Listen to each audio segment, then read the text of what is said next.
আসসালামু আলাইকুম। Khadija dairy farm থেকে আপনাদের সকলকে শুভেচ্ছা ও অভিনন্দন জানাচ্ছি। আসলে আমি খুব অসুস্থ, জ্বর ঠান্ডায় ভুগতেছি আজকে অনেক দিন যাবৎ। সবাই দোয়া করবেন।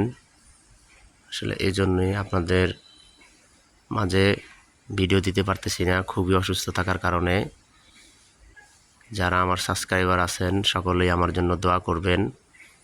আমার এই ছোট্ট খামারটি তিলে তিলে যাতে আরও বড় করতে পারি, সবার কাছে আমি দোয়া প্রার্থনা করছি।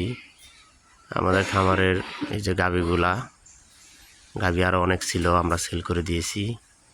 এখন মাত্র 3টি গাভী এবং 3টি বাচ্চা আছে। খামারে জায়গা আছে অনেক। ইনশাআল্লাহ শরীর সুস্থ হইলে, আল্লাহ পাক যদি সুস্থ করে দেয়, তখন হয়তো সপ্তাহ 10 দিন পরে আমার খামার আবার ভরপূর্ণ হয়ে যাবে গরু ছাগলে। সবাই দোয়া করবেন। ওই যে আমার রাজাকে সকালের খাবার দিছি, ও খাইতেছে। আর রাজার মা ওই যে পাশে শুয়ে জাবর কাটতেছে। আসলে খামারে নিজে যদি সুস্থ না থাকি, যিনি নিজে পরিচালনা করে সে যদি অসুস্থ থাকে, আসলে খামার একটু এলোমেলো হয়ে যায়। তারপর আল্লাহর কাছে শুক্র আলহামদুলিল্লাহ যে আজকে কথা বলতে পারতেছি।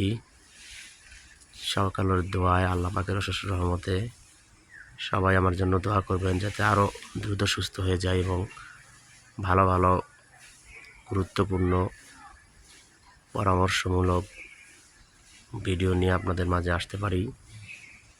এবং সামনে পরবর্তীতে যখন আমরা ভিডিও দিব, বিভিন্ন আপনাদের যে উপকারে আসে, বিভিন্ন চিকিৎসা বিষয়ক যে ভিডিওগুলো আছে এবং খাবারের যে মেনুগুলো আছে, সেগুলো ইনশাল্লাহ তুলে ধরার চেষ্টা করব। এবং গরুকে কী স্টাইলে এবং ছাগলকে কী স্টাইলে লালন পালন করলে সুস্থ থাকবে, সবল থাকবে, চেষ্টা করব ইনশাল্লাহ সেই ভিডিওগুলো আপনাদের মাঝে দেওয়ার জন্য।